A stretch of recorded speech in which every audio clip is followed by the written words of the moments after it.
네, 하나님 감사합니다. 오늘도 저희들에게 좋은 나라 허락해 주시고 주님 하나님의 말씀을 더욱더 알게 하시고 배우게 하시니 감사합니다. 그 말씀으로 인하여서 주님 우리의 모든 부분들이 강건하게 하여 주시고 또한 그것으로 인하여서 많은 사람들에게 전하는 우리의 신앙의 모습들이 될 수 있도록 함께하여 주옵소서. 감사합니다. 예수님의 이름으로 기도합니다. 아멘.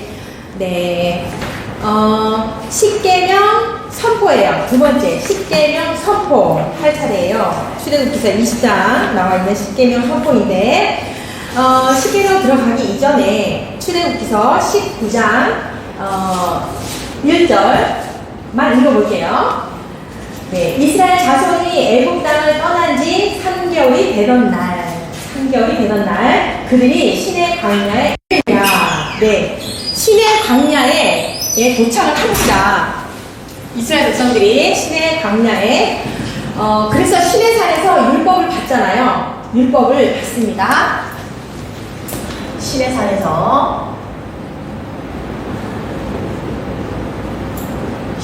하나님께서 율법을 주시는데 율법을 줘요. 첫 번째로 율법을 주시는데 어떤 법인가? 도덕법을 주세요. 도덕법을 주시고 그 다음에 시민법을 주시고 그 다음에 제사법을 주세요. 네, 시내산에서 율법을 주시는데 그 율법이 도덕법, 시민법, 제사법 이렇게 하나님께서 이스라엘 백성들에게 줍니다. 20장 3절부터 23장 19절까지 네, 율법을 주시죠. 20장에서 23장까지 처음으로 하나님께서 출애굽을 시켜서 이 민족에게 처음으로 율법을 주신 곳이 바로 시내산에서 이 율법을 준다는 거예요. 어제 공부를 했지만 우리가 구약과 신약으로 나누어서 구약은 옛 언약이라고 하면서 아브라함에게 선택된 백성들에게 아브라함을 통해서 언약을 주시는 거고, 그죠? 신약에서는 새 언약이라고 해가지고 예수 그리스도 안에 있는 온 인류에게 주신 언약이라고 했어요. 언약. 네, 이렇게 이제 출애굽기서 20장에서 23장까지 하나님께서 이스라엘 백성들을 출애굽시켜서 처음에 이렇게 율법을 주시는데, 그죠? 창세기 12장이나 창세기 15장에 보면 아브라함에게 약속을 하잖아요. 자손의 언약과 땅 언약과 그리고 주권 언약을 이렇게 하나님께서 약속을 하십니다. 그때. 그러면서 이스라엘 백성들은 언약 백성인데 언약의 목적이 뭐라고 되어 있습니까? 19장 5절과 6절에 보면은 우리 지난 시간에 배웠어요. 언약의 목적에 대해서. 출애굽기서 19장 5절과 6절 말씀에서 모든 세계가 다 내게 속하였다. 너희가 내 말을 잘 듣고 내 언약을 지키면 너희는 모든 민족 중에서 내 소유가 되겠다 라고 했어요. 내 소유가 되겠고 또한 너희가 내게 대하여 제사장 나라가 되겠다. 그리고 거룩한 백성이 되리라. 이렇게 말씀한 거예요. 그래서 이 말을 이스라엘 자손들에게 다 전하여라.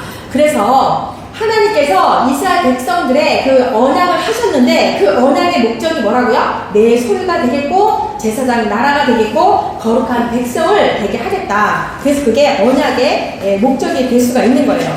그러면서 하나님께서 이 대표적으로 많은 민족 중에 대표적으로 그거 없어요. 강의사님. 대표적으로 제사장직 공동체를 이스라엘 백성들로 세워서, 그죠? 출애굽을 먼저 시켰죠. 그러면서 제사장적인 그런 공동체로 세우셔서 이스라엘 백성들에게 이제 요구를 하시는 거예요. 율법을 주면서. 구원을 하신 다음에 율법을 주신 거예요. 그러면은 율법을 통해서 구원을 받았어요? 출애굽했어요? 아니죠. 출애굽을 먼저 하셨어. 하나님께서. 하시고 나서 율법을 줬다는 거예요. 그러니까 율법을 통해서는 구원이 아니라는 거예요. 하나님의 전적인 강권적인 의지로 인하여서 백성들을 출애굽시켰고 그 다음에 율법을 주신 것은 율법을 통하여서 너희들은 내가 거룩하니 너희도 거룩하여라. 그 말씀을 하시기 위해서 율법을 줬다는 거예요. 그러니까 율법으로는 구원을 이룰 수가 없는 거예요. 먼저 하나님께서 강권적으로 인도하여 주셨다는 거예요. 그게 이제 포인트인데요. 그래서 이제 율법이 무슨 배경으로 주어졌는가, 그게 이제 20장부터 나오는 거예요. 율법이 어떠한 배경 속에서 이스라엘 백성들에게 주었냐는 거죠. 하나님이 이 모든 말씀으로 말씀하여 이르시되 나는 너를 애굽 땅 종 되었던 집에서 인도하여 낸 내 하나님 여호와니라. 이 출애굽 구원 사건을 통해서 하나님께서 율법을 주면서 그게 법의 기초가 됐다는 거예요.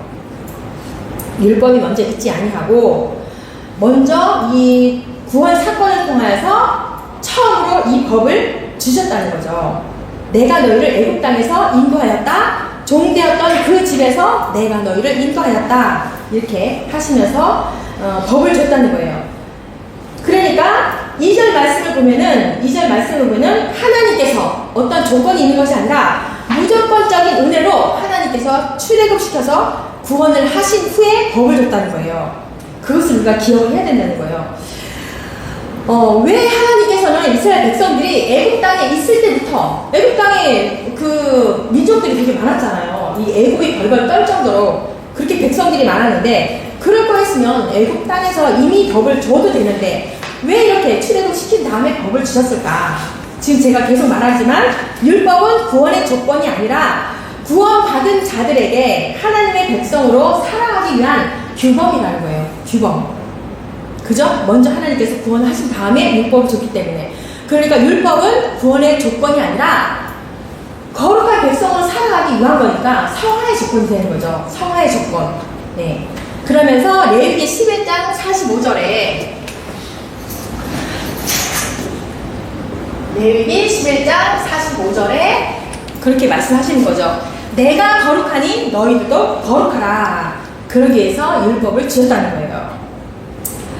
그러니 사실은 지금까지 노예의 삶을 살면서, 그죠? 노예로 살았고 그 남의 동네에서 그렇게 살았잖아요. 국가도 없이 그렇게 살았는데 하나님께서 자녀로 삼아주시겠대요. 많은 백성 중에 너희는 내 소유가 되겠다. 자녀로 삼아주시면서 이 율법을 주셨다는 거예요. 그래서 너희는 나의 자녀가 될 것이고 이제는 하나님의 나라 백성답게 살아라. 그러면서 율법을 주셨다는 거예요. 근데 유대인들은 잘못 받아들여서 2000년 후에 이 출애굽 이후 2000년 후에 예수님이, 하나님이 몸을 입고, 사람의 몸을 입고 이 땅 가운데 오셨는데 유대인들이 잘못 이해를 한 거예요. 율법을 통해서 우리가 구원 받는구나, 이렇게 잘못 생각을 했다는 거예요. 그러면서 예수님께서 그런 지적을 하는 거죠. 이 바리새인들에게 그런 지적을 하잖아요.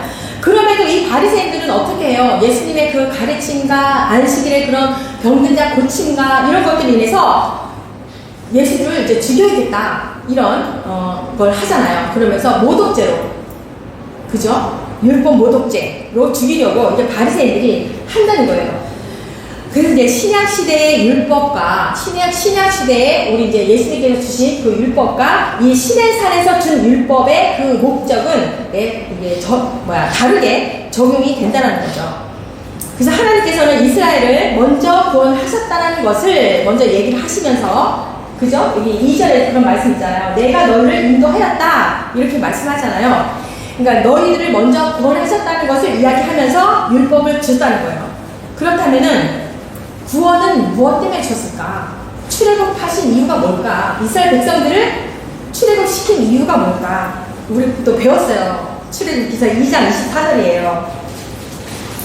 2장 24절. 우리 어제도 그런 얘기를 많이 했는데, 네, 하나님이 그들의 고통의 소리를 들으시고 하나님이 아브라함과 이삭과 야곱에게 세운 그의 언약을 기억하사. 멋지지 않습니까? 하나님께서 구원하신 목적이 조상들에게 한 약속 때문이라는 거예요. 이 백성들이 잘나서 구원한 게 아니라 그들의 조상들에게 한 약속 때문에 그렇다는 거예요. 아브라함에게는 창세기 12장, 15장에 약속하시잖아요. 그죠? 내 후손들이 복이 될지라, 이런 말씀을 하면서 했는데, 여기서 이제 구원의 정의에서가 배웠을 거예요. 우리 구원의 조건에서 하나님의 그 아브라함의 하나님, 조상을 이야기하면서 아브라함의 하나님, 이삭의 하나님, 야곱의 하나님, 이렇게 그 후대들도 보면은 성경에 보면은 조상의 이름을 얘기하면서 하나님 이렇게 이제 구하잖아요. 하나님께 그 의미가 있다고 그랬잖아요. 하나님의 의미가 있어요. 아브라함은 부르셨잖아요. 하나님께서 떨기나무 가운데, 아니다. 떨기나무 곳에죠. 자, 그래서 아브라함은 하나님께서 부르셨기 때문에 부르심의 하나님, 의미가 그렇다는 거예요. 이삭은요, 약속하셨잖아요. 그래서 약속의 하나님이라는 거죠. 야곱은 구원의 하나님. 이렇게 이제 의미, 뭐 상징 할 수가 있어요. 그래서 조상의 그 이름을 부르면서 아브라함을 생각하면서 우리를 부르셨던 하나님, 이삭의 하나님 부르는 것은 또 약속의 하나님을 기억한다는 거고, 야곱은 구원하셨던 하나님을 기억하면서 이렇게 조상의 이름을 얘기하면서 부르셨잖아요. 마찬가지로 하나님께서 이스라엘 백성들을 구원하신 것은 이 조상들에게 하신 언약 때문에 구원하셨다는 거예요. 멋있지 않습니까? 그죠? 우리 하나님.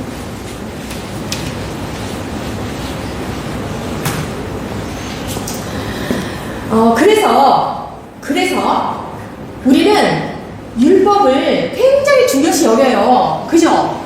지금 중요해요. 율법이 중요해요. 그런데 율법보다 더 큰 개념이 뭐예요? 지금 구원하신 것처럼 하나님이 스스로 언약하심이 더 크다는 거예요. 언약.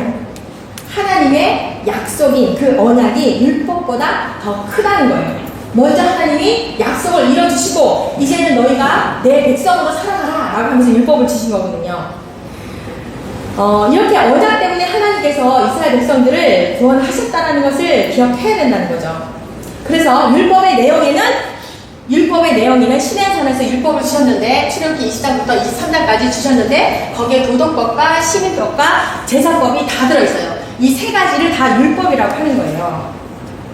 그러면서 도덕법은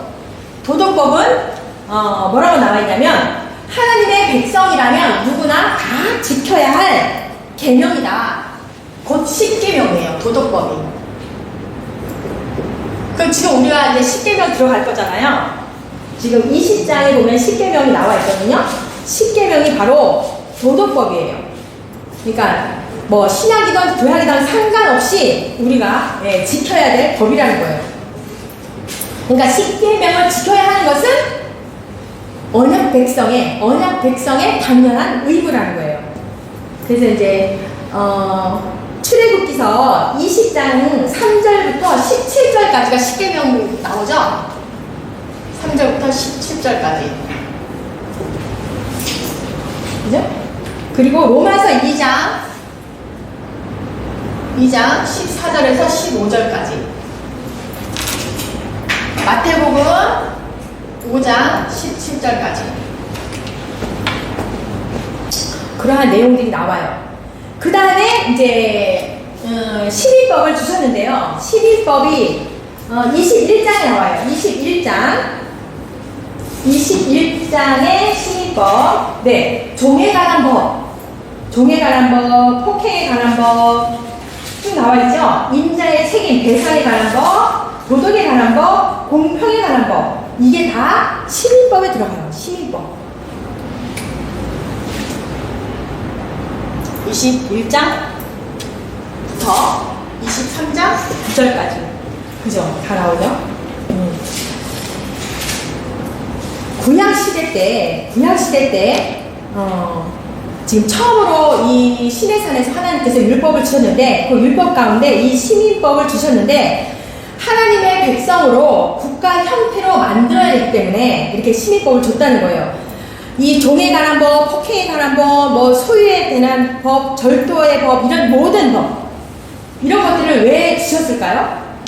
백성들을 보호하기 위해서, 서로 보호하기, 이런 법을 정해가지고 너희들을 정죄하기 위해서가 아니라 서로 보호하기 위해서. 왜냐하면 애굽 땅에서 노예로만 살았기 때문에 없잖아요, 법이. 그리고 앞으로 또 가나안 땅도 들어가야 돼. 가나안 땅도 마찬가지로 여기보다 더하면 더했지 덜하진 않아. 우상 숭배로 만연했고, 근데 하나님의 백성으로 살아가기 위해서는 이러한 법을 줘서 서로 지키기 위해서. 예. 보면은 출애굽기서 21장 24절에 보면은 동해보복법이라고 있어요. 해를 똑같이 보복하는 법. 그거를 정해줬어요. 그러니까 올바른 그런 서로 간에 보호하기 위해서 이런 법도 정해줬다는 거거든요. 예. 그래서 이제 시민법을 주신 거예요. 막 법을 막 만들어 놓으니까 우리를 더 이렇게 매이시라고 하나 그것이 아니라 서로 간에 백성들 간에 네, 보호하기 위해서. 그런데 이제 신약 시대에서는 폐지가 됐습니다. 신약에서는 폐지가 됐죠. 왜요? 예수 그리스도로 말미암아서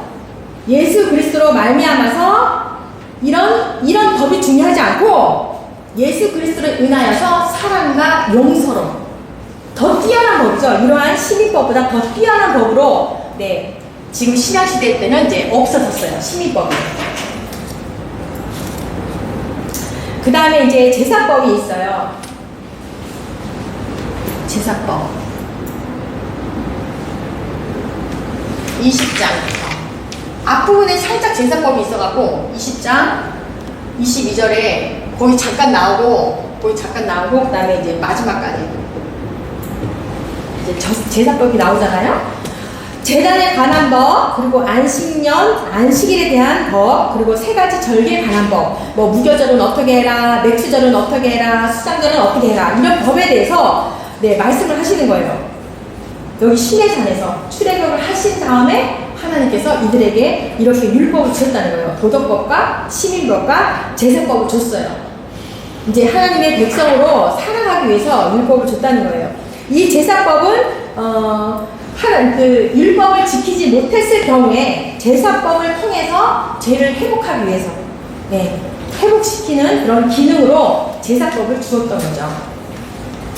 이것도 마찬가지로 신약시대는 없어졌죠.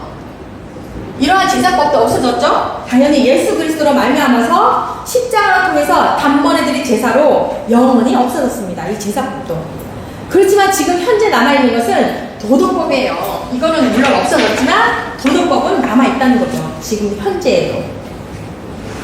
실제적으로 이 모든 세 가지 법은 하나님의 백성에게는 적용되지 않죠. 얘도 그렇고 다 적용되진 않아요. 그렇지만 우리도 이 나라의 법을 더 잘 지켜서 이 신앙인으로서의 그런 자세가 필요하기 때문에 아직까지도 십계명은 네, 유효한 거죠. 두 가지 법은 없어졌지만 네, 이렇게 됐어요. 그러면 율법의 기능을 또 살펴볼까요? 율법의 기능. 율법의 기능이 뭘까요?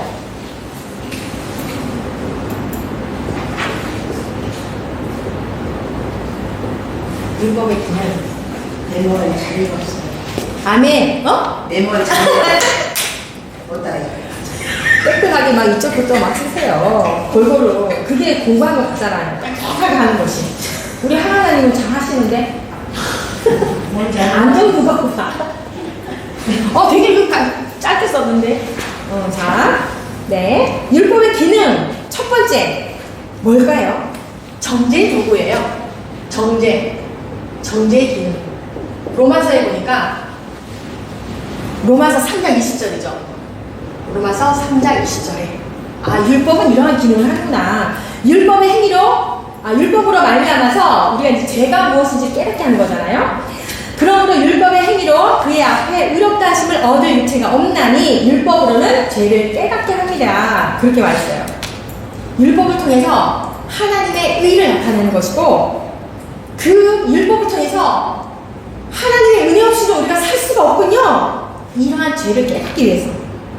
그걸로 인해서 너 이거 죄졌지 반드시 죽일지니라 막 내일게 막 그러잖아요. 정말 죽이고자 하는 것이 아니라 우리는 정말 하나님의 은혜 없이는 살 수가 없습니다. 그거를 고백하게 하기 위해서. 그러면서 로마서 7장 7절에도 네, 그런즉 우리가 무슨 말을 하리요? 율법이 죄냐? 그럴 수 없느니라. 율법으로 말미암지 않고는 내가 죄를 알지 못하였으니 곧 율법이 탐내지 말라 하지 않았더라면 내가 탐심을 알지 못하였을 것이다. 그러니까 율법에서 죄를 얘기하지 않으면 우리는 그 죄를 모른다는 거죠. 그래서 율법을 통해서 나 스스로가 나 죄인이구나를 깨닫게 한다는 거죠. 그게 바로 율법의 기능 첫 번째예요. 옛날에 그 얘기를 했을 거예요. 옛날에 왜 운전 중에 이 전화 통화하는 거 법 없었을 때는 막 했잖아요. 근데 갑자기 생겼잖아요. 그래서 막 벌금 내고 막 그러잖아요. 이런 뜻이 율법, 이런 법은 내가 죄인이라는 것을 깨닫게 하기 위해서 얘기했다는 거예요. 그래서 뭐 바리새인들도 마찬가지로 살인하지 말라라고 했더니 나 정말 살인하지 않았는데? 나는 율법을 지켰는데? 그렇지만 뭐예요? 신학시대에 와서 어땠어요? 예수님께서 마음으로 너희들이 미워하는 것도 죄니라 이렇게 말씀하잖아요. 그러니까 더 큰 법이에요, 율법보다. 신약의 법이 뭐 쉽다고요? 아니에요. 더 사실은 어려운 거죠. 뭐 간음하지 말라 이것도 마찬가지예요. 내 마음속에 눈으로 보고 품었으면 그것도 죄라고 그러거든요.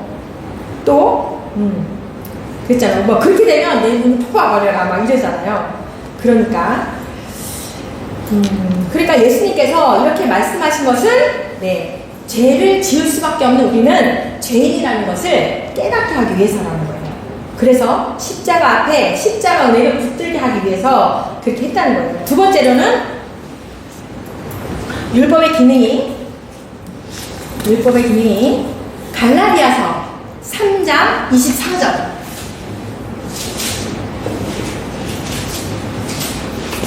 보니까 이같이 율법이 우리를 그리스도께로 인도하는 초등교사가 되어서 우리로 하여금 믿음으로 말미암아 의롭다함을 얻게 하려 함이라. 우리를 그리스도께로 인도하는 초등교사. 율법의 기능이 그렇다는 거예요.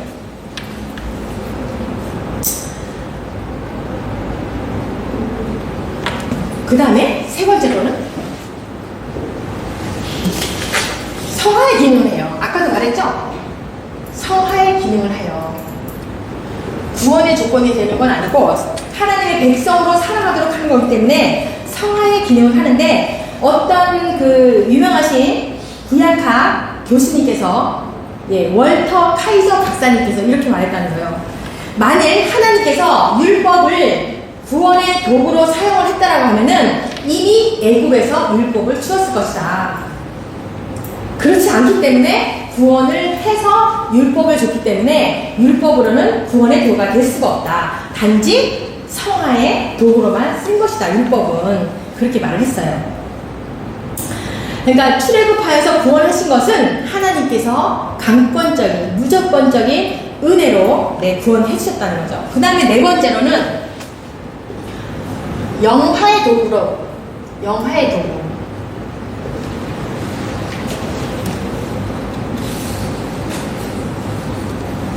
마태복음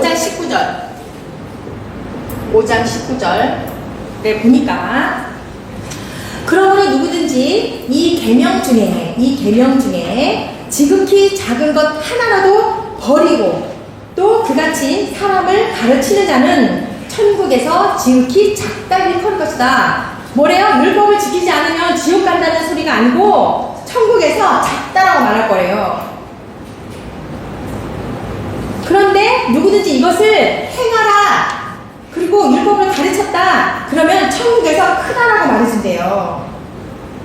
이거는 구원과 관계가 있는 것이 아니라 천국에 가서 크다, 작다 말해준다는 거예요.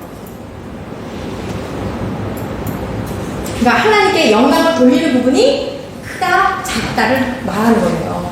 율법의 기능이 그래서 영화의 도구로도 이렇게 쓰인다는 거예요.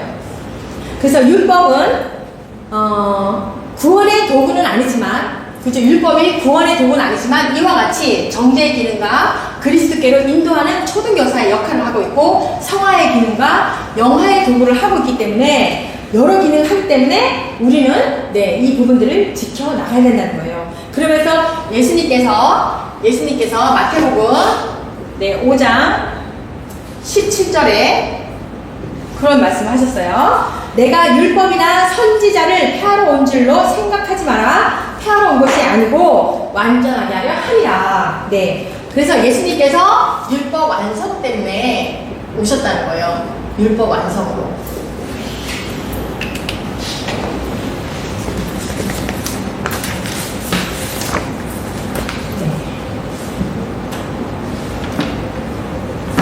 그래서 이제 십계명을 들어갈 건데요. 우리 십계명을 너무 잘 알고 있어서 이 부분을 앞부분에 제가 많이 이야기를 했어요.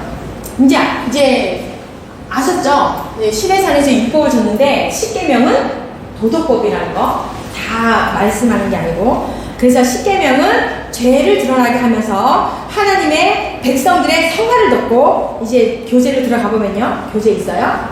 그리고 모든 이방인들에게 도덕적인 잣대를 되기 위해서, 네.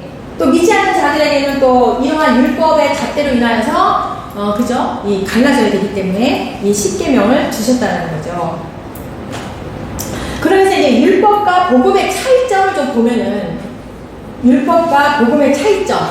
율법은 창조자이신 하나님을 찬양하라, 예배하라, 그거였다면, 복음은 예수 그리스도 안에서 그분을 통하여서 경배하라, 이렇게 요구를 한다는 거죠. 이 비유와 맞지는 모르겠는데요. 책에 그렇게 나왔으니까 한번 생각해 보세요. 마치 바로가 우리 이스라엘 백성들에게 뭐 쓸데없는 생각을 하니까 뭘 보내달라고 해, 막 그랬잖아요. 막 보내줘라, 가서 하나님께 예배하겠다, 이러니까 더 강력하게 막 그 노예 일을 시켰잖아요. 벽돌을 만들어라 이랬잖아요. 필요한 재료를 주지 아니하고 오로지 목적만을 얘기하는 것, 능력을 주지 아니하고 목적만을 얘기하는 것이 바로 율법이다. 그런데 복음은 능력까지 함께 주는 것을 말하고 있다. 한번 생각해 보세요. 네. 그래서 율법은 우리 그리스도인들에게 영향을 미치지 않아요.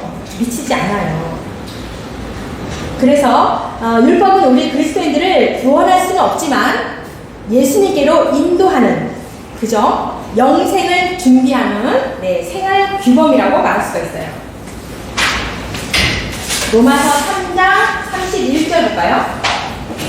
네. 로마서 3장 31절. 그런즉 우리가 믿음으로 말미암아 율법을 파기하느냐? 그럴 수 없느니라. 도리어 율법을 굳게 세웁니다. 왜 굳게 세워야 돼요? 예수님께로 가야 되고, 또한 영생을 준비하는, 여기 말했잖아요. 네. 준비하는 생활 규범이기 때문에. 그리고 하늘나라에 가서 너는 크다라고 하나님께 영광을 돌리기 위해서. 자, 이제 또 들어갈게요. 그래서 십계명을 주신 이유가 뭐예요? 430년 동안 노예 생활을 했어. 앞으로 또 가나안 땅에 들어갈 때도 마찬가지로 우상들이 많이 냈어.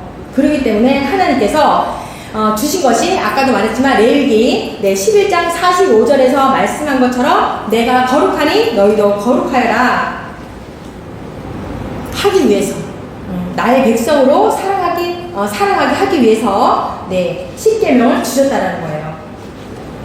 그래서 첫째 계명이 뭐예요? 너는 나 외에는 다른 신들을 내게 두지 마라. 첫째 계명을 이렇게 주신 거예요.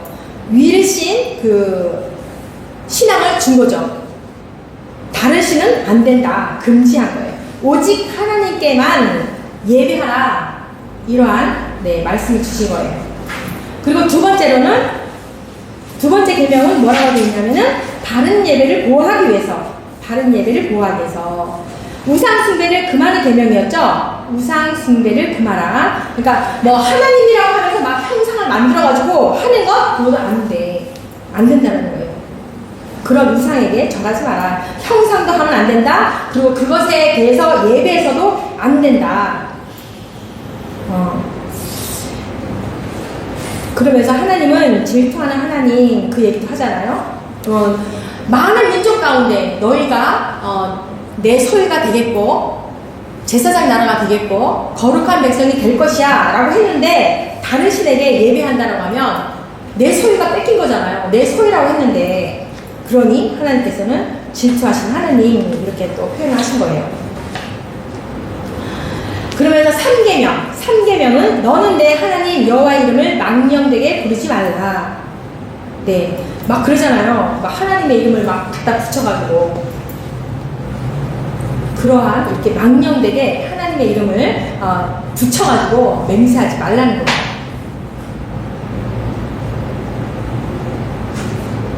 그리고 제 4계명은 안식일을 거룩히 지키라. 안식일을 거룩히 지켜라. 이것이 안식일은 하나님의 날이고 하나님의 선물이에요. 그러니까 이 안식일을 통해서 하나님과 사람 사이에 사랑의 교제를 하는 거예요. 안식일이 되게 막 꼭 지켜야 되고 막 힘든 것이 아니라 이것을 통하여서 하나님과 사람들 사이에서 사랑의 교제를 하는 거예요. 네, 그 다음에 5계명은 내 부모를 공경하라. 그죠? 가정을 보호하기 위해서 이 계명을 줬다는 거예요. 내 부모를 공경하라.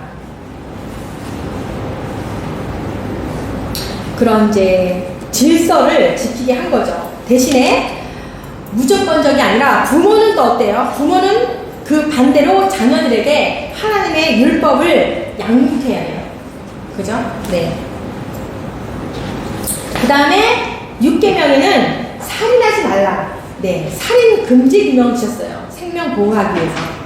생명의 주권은 하나님께 있기 때문에 살인하지 마라. 네, 생명의 그런 존엄성을 강조하기 위한 규정이에요. 그 다음에 7계명은 네, 결혼 보호하기 위해서 간음하지 말라 그거 있잖아요. 네, 그러한 부분들을 보호하기 위해서인데 뭐 통간, 강간, 수간 모두 다 안 되는 거예요. 그러니까 예수님께서는 이러한 행동뿐만이 아니라 생각까지도 간음하지 말라 이렇게 말씀한 거죠. 그리고 8계명에서는 네, 사유재산 보호하는 규정도 있어요. 도둑질하지 마라. 도둑질은 뭐 인간도 있고 나와 있네요. 인신매매, 재산상의 피해, 사기 이런 등등 다 도둑질하지 말아라. 이러한 10계명 주신 것도 마찬가지로 하나님을 위해서 이런 걸 지켜라 이게 아니라 서로 사람에게 보호하기 위해서 인간을 위해서 이스라엘 백성들을 위해서 줬다는 거예요. 이러한 규칙들이 없었다면은 뭐 천방지축이겠죠. 와 우리 이제 출애굽돼서 신났다 막 이러면은 뭐가 되겠어. 규칙이 없으면 줬다는 거예요. 그리고 9계명에서는 네, 내 이웃에 대해서 거짓 증거하지 마라. 네. 거짓 증거 금지 계명을 이렇게 주셨다는 거예요. 그 다음에 10계명에서는 네, 탐심 경계. 내 이웃의 집을 탐내지 말라. 내 이웃의 아내와 그의 남종이나 그의 여종이나 그의 소나 그의 낙이나 무릇 내 이웃의 소유를 탐내지 말라. 탐내지 말라 이렇게 계속 이제 반복을 한 건데요. 우리가 이제 우리의 뭐 이기심 또 사랑이 없는 마음들 그거 다 경계하는 부분이 다 여기에 들어가 있는 거예요. 그러면서 뭐 다른 사람을 희생시켜 가면서 내 욕구를 채우지 말라는 거예요. 그것도 탐심이니까. 또 하나님의 이름을 막 붙여가지고 그것도 내 욕심으로 하지 말라는 거예요. 그것도 탐심이니까. 네. 다 그래요. 뭐 이웃이던 부모님도 이 부모님을 공경하라는 건데 이 탐심을 만일에 제대로 지키지 않는다면 여기에 탐심 이 부분이 지켜지지 않으면 10계명 다 거하는 그러한 사건이 돼요. 부모님도 마찬가지로 내 욕심으로 부모님을 모신다? 그러한 마음들이 있다면 그것도 이 10계명에 범하게 되는 라고 말씀할 수가 있어요. 네, 우리 여기까지 할 거예요. 10계명까지. 그 다음에 이제 중보자 모세 언약 규칙 이제 그 다음에 이제 제사법이 나오는데요. 네. 이거는 7월에 하겠습니다. 7월달에 7월달에 하겠습니다. 없어요? 7월에는? 없어요. 설명할게요. 하나님 감사합니다. 오늘 말씀을 통하여서 또 하나님의 은혜에 우리는 감사 찬양을 부를 수밖에 없습니다. 하나님께서는 우리를 먼저 택하여 주셔서 구원하여 주셔서 또 하나님의 백성으로 살아가기 위해서 우리에게 이렇게 율법을 주셨고 또 새 계명을 주셨습니다. 하나님 우리가 이 땅 가운데 살아가면서 하나님 은혜에 감사하여서 하나님에게 날마다 찬양하며 또한 이러한 법들을 지켜가며 정말 모범이 되어지는 우리의 모습들이 될 수 있도록 함께하여 주옵소서. 감사를 드리며 예수님의 이름으로 기도합니다. 아멘. 네.